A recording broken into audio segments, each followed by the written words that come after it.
शिंदे पवार यांच्याकडे जी माणसं आहेत हे सगळे चोर डाकू स्मगलर हैं, खूनी बलात्कारी है। डिप्टी सीएम अजित पवार ने उनको फोन पर धमकाया और उनको कहा याद रखना वो काम करने वाले जो है गैर कानूनी वो मेरे पार्टी के लोग हैं।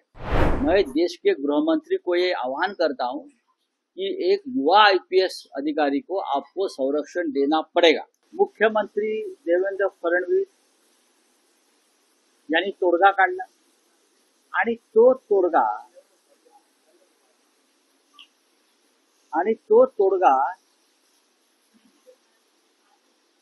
मराठा समाजाचे नेते मनोज जरांगे पाटील यांनी स्वीकारला आणि ते समाधान।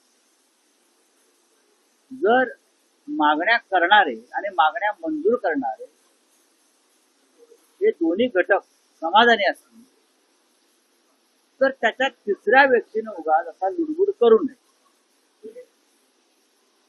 स्वतः मनोज जरांगे पाटील यांनी काल स्पष्ट केलेलं आहे की जो मसुदा त्यांच्या समोर आला किंवा जो GR त्यांच्या समोर आला त्याबाबतचे समाज समाधानी आहे। अशा वेळेला त्याच्यामध्ये घुसपट काढून वाद निर्माण करून तेढ निर्माण करून कोणाला काय मिळणार? महाराष्ट्र या क्षणी शांत आहे, मुंबई शांत आहे, सर्व समाजामध्ये शांतता आहे, लोक पेढे अजूनही खात आहेत, खाऊ द्या। त्याच्यामध्ये हे नाही त्याच्यामध्ये ते नाही त्याच्यामध्ये पाहतील ना, नेते आहेत पुन्हा आंदोलन करू म्हणतायत, पण या क्षणी समाधानी असतील तर मला स्पष्टपणे माननीय उद्धव ठाकरे साहेबांच्या वतीनं सांगायचं आहे, शिवसेनेच्या वतीनं सांगायचं आहे की सरकार आणि आंदोलक यांच्यामध्ये समेट झाल्यावर तो समेट कसा चुकीचा आहे, तो समेट कसा चुकीचा आहे याविषयी वारंवार काड्या करणं हे महाराष्ट्राच्या हिताचं नाही। स्वतः जरांगे पाटील त्यांच्या गावाला पोहोचलेले आहेत। मी काल त्यांचं वक्तव्य सुद्धा ऐकलं, तर त्याच्यामध्ये आता उगाच ताणाताणी करण्यात अर्थ नाही। महाराष्ट्राचं नुकसान त्याच्यामध्ये, ओबीसी समाज सुद्धा त्यांच्या मागण्या मान्य झाल्यामुळे तोही समाधानी दिसतोय, मराठा समाज समाधानी दिसतोय। मग आता आपण कशा करते त्याच्यावर चर्चा करून वातावरण बिघडवायचं अजिबात या गोष्टी कोणी करू नये, आणि जे कोणी करत असतील त्यांनी महाराष्ट्राचं नुकसान करण्याचा विचार करू नये।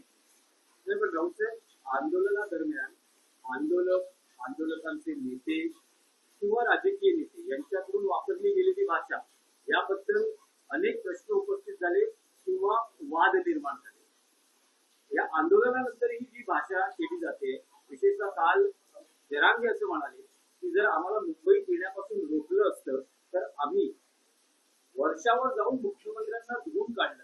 मग त्याच्यावरती माननीय मुख्यमंत्र्यांनी मत व्यक्त करावं, मी कशा करते व्यक्त करू? किंवा त्यांच्या पक्षाचे एवढे मोठे मोठे प्रवक्ते आहेत, वजनदार जोरदार, हा त्यांच्या पक्षाचा विषय आहे, सरकारचा विषय आहे, त्याच्यामध्ये मी मत व्यक्त करावं आणि एक वेगळ्या दिशेला हा विषय न्यावा असं मला वाटत नाही।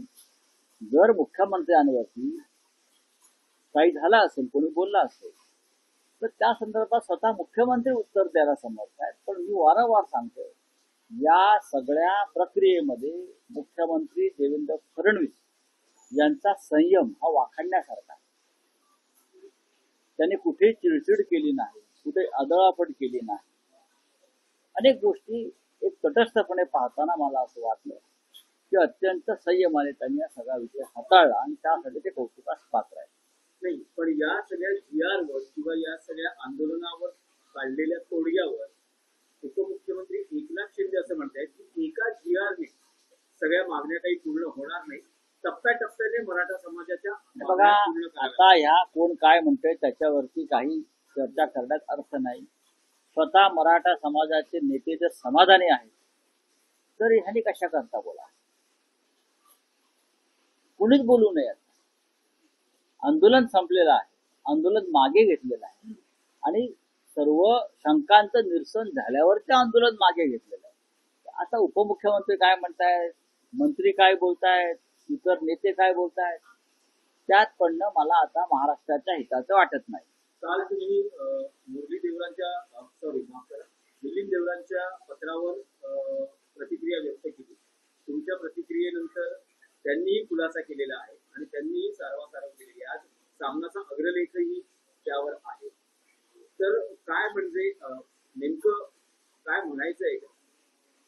काय म्हणायचं आहे, मिलिंद देवरा यांनी त्यांच्या पत्रात म्हटलंय की दक्षिण मुंबईमध्ये श्रमिकांना, कष्टकऱ्यांना येऊ देऊ नका. दक्षिण मुंबई, साऊथ बॉम्बे म्हणतात त्याला, सोबो, बरं का, श्रीमंतांचं सोबो, त्यात गिरणगाव सुद्धा येतं, गिरगाव येतं, सगळं काय येतं. म्हणजे श्रमिक, कष्टकरी, शोषित, पीडित, अन्यायग्रस्तांना मंत्रालयाच्या आसपास फिरकू देऊ नका. हे सगळे मराठी लोक असतात, आंदोलन करणारे. शिक्षक असतात, कामगार असतात, गिरणी कामगार असतात, बरं का. याच्यामध्ये कोणीही अडाणी अंबानींची मुलं नसतात किंवा देवरांच्या घरातल्या कोणी नसतं. पेडर रोड, कार्मायकल रोड, नेपेन्सी रोडवर राहणारे कोणी नसतात.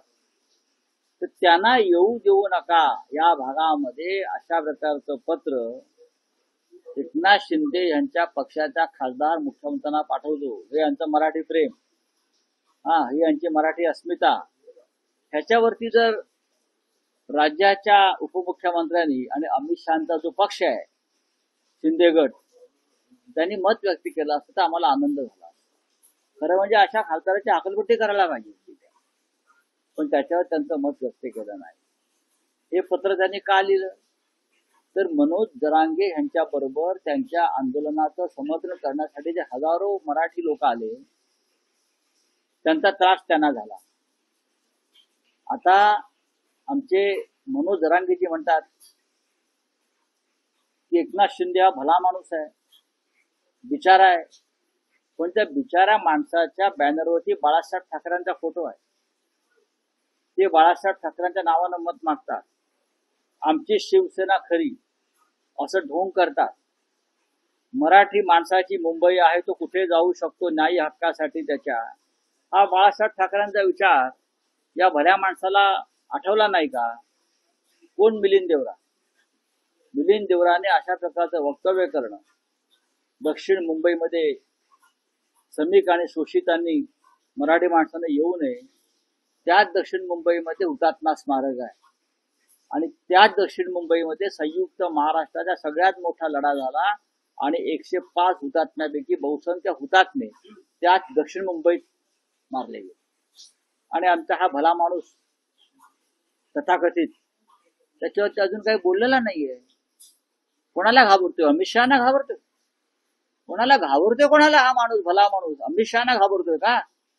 की मराठी माणसाची बाजू घेतली तर अमित शहाना काय वाटेल?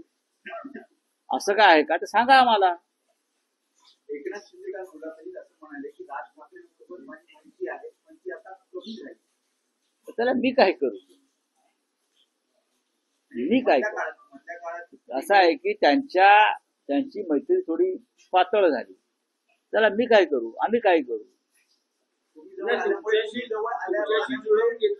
त्यामुळे ही मैत्री. बघा, त्या सगळ्यांचा हेतू एकच होता मैत्री मागचा, की आम्ही एकत्र येऊ नये, दोन बंधू एकत्र येऊ नये, त्यांच्यात कायम विदुष्ट राहावं, त्यांच्यामध्ये कायम दुरावा राहावा, म्हणून त्यांची मैत्री सुरू होती. पण आता दूध का दूध, पाणी का पाणी झालं की माननीय उद्धव ठाकरे आणि माननीय राज ठाकरे हे दोन बंधू एकत्र आल्यामुळे त्यांना आता असं वाटतंय की आपली गरजच संपली. आता कोणाचंही न ऐकता, कोणाचाही दबाव न घेऊ, आता दोन बंधू एकत्र आलेले आहेत.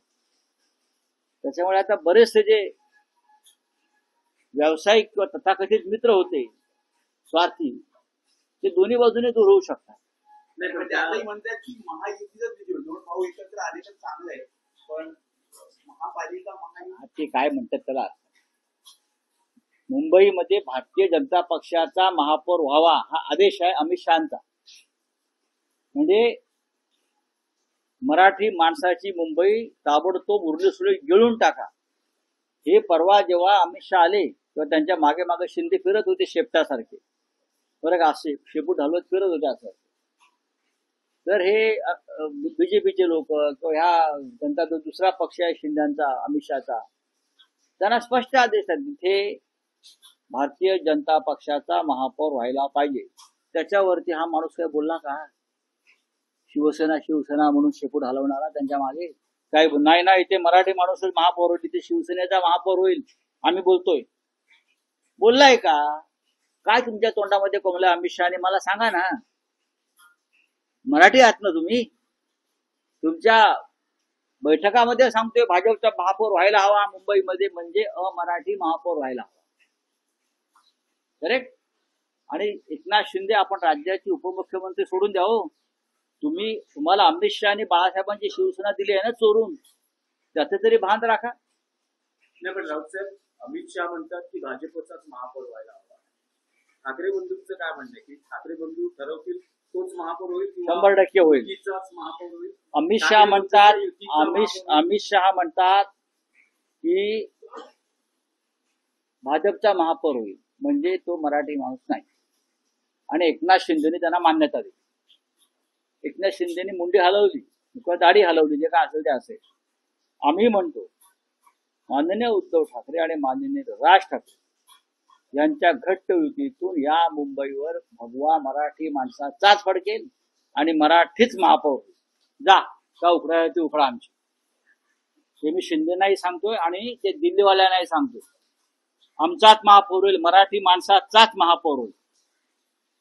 आणखी एक महाराष्ट्रातला विषय आहे की एक प्रकार उघडकीस आला आहे. राज्याचे उपमुख्यमंत्री अजित पवार हे एका फोन कॉलवर एका पोलीस अधिकारी महिलेला छापतायत. त्यांचं असं म्हणणं आहे काही एका उपशाचं प्रकरण होतं, मुरुड उपशाचं प्रकरण हे कायदेशीर कृत्य गेल्या असता त्यांना रोखण्यात आलं. आम्ही जे असं म्हणतो की शिंदे पवार यांच्याकडे जी माणसं आहेत हे सगळे चोर डाकू स्मगलर आहेत, खुनी बलात्कारी आहेत. त्यांना प्रोटेक्शन देणं, संरक्षण देणं, हे यासाठी त्यांना सत्ता हवी आहे. सुनील शेळकेचं प्रकरण मी काढलं, बेकायदेशीर खनिज कर्मात कशी बेकायदेशीर तिथे खाणकाम सुरू आहे मावळ प्रांतामध्ये. त्यांचाच आमदार सुनील शेळके कोट्यवधी रुपयाचा चुना लावला सरकारला, आणि अजित पवार त्याला संरक्षण देत आहेत. असे असंख्य लोक आहेत, ईडीवाले, सीबीआय वाले सगळे गोळा केलेले. 70,000 कोटीचा सिंचन घोटाळा आरोप मोदीने केला यांच्यावरती.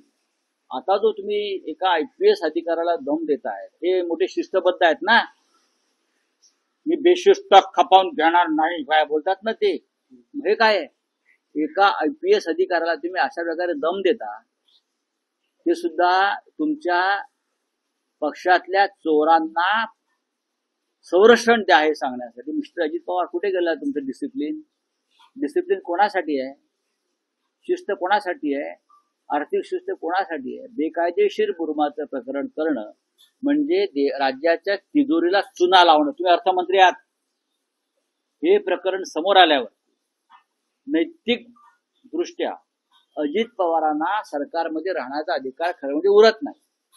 याआधी नैतिकतेच्या मुद्द्यावर अशा प्रकरणामध्ये अनेकांना राजीनामे द्यावे लागलेले आहेत. या राज्याचा उपमुख्यमंत्री म्हणून घेणारा माणूस IPS अधिकाऱ्याला बेकायदेशीर कामांना पाठिंबा द्या म्हणून सांगतोय. एक तरुण IPS अधिकारी या महाराष्ट्रातली, तिला सांगतोय तो की मी सांगतोय ते कर बेकायदेशीर काम, आणि इतरांना हे कायदा शिकवतात. अजितदादा पवार इतरांना कायदा शिकवतात, हे चालणार नाही, ते चालणार नाही, बघून घेईन, करून घेईन. तुम्ही काय करताय? तुम्ही सगळे चोरांचे सरदार आहात. तुम्ही महाराष्ट्र राज्य हे चोरांचं राज्य केलेलं आहे, एवढंच मी सांगतो. पोट चोरी त्याच्यामध्ये आलीच, पण तुम्ही अख्खा महाराष्ट्र चोरताय आणि महाराष्ट्राचं उत्तम प्रशासनाला तुम्ही भ्रष्टाचाराची कीड लावताय, आणि त्याला जबाबदार हे चाललंय ना काल. त्यांना लाज वाटली पाहिजे हो राज्याच्या मंत्र्यांना अशा प्रकारे उघडपणे फोन करणं दुसऱ्याच्या फोनवरून. कोणासाठी करताय तुम्ही? या दोन्ही उपमुख्यमंत्र्यांनी अर्धा महाराष्ट्र लुटलाय. आता उरलेला महाराष्ट्र त्यांच्या हस्तकांनी लुटावा म्हणून ते प्रशासनावरती दबाव आणतात. राष्ट्रीय राजकारणातला विषय आहे की देशाचे पंतप्रधान 2 वर्षांनंतर मणिपूरला जात आहे. 13 सप्टेंबरला त्यांचा मणिपूर दौरा आहे, तेव्हा मणिपूर धगधगत होते. मणिपूर धगधगत असताना प्रधानमंत्री तिथे जायला घाबरत होते. ते अत्यंत डरपोकग्रस्त आहे, घाबरत होते. त्या हिंसेचा चटका आपल्याला बसेल, आपल्यावर कोणीतरी काहीतरी फेकून मारेल या भीतीनं त्यांची गाळण उडाली होती. ते डरपोक आहे. आता जातात कारण त्यांचा स्वतः मोदींची जाण्याची वेळ जवळ आहे. त्याच्यामुळे इतिहासात नोंद राहावी, मी जाता जाता पोत सोडता सोडता मणिपूरला गेलो नाही, हे इतिहासात नोंद राहू नये म्हणून ते जात आहेत. ते जाणार आहेत, त्यांना जावं लागेल आणि जाता जाता ते मणिपूरला जात आहेत, याची फक्त इतिहासात नोंद राहील. राऊत, उपराष्ट्रपती पदाच्या निवडणुकीबाबत काही स्ट्रॅटेजी किंवा काही मला कळेल लवकरच अवघ्या 2-3 दिवसावर काही विषय दिल्ली साठी राहू द्या. गैर कानूनी खनन का मामला है, तो महिला अधिकारी IPS Anjali Krishna young officer है, उसने उसकी इलाके की अवैध खनन का जो पूरा काम है बंद कर दिया.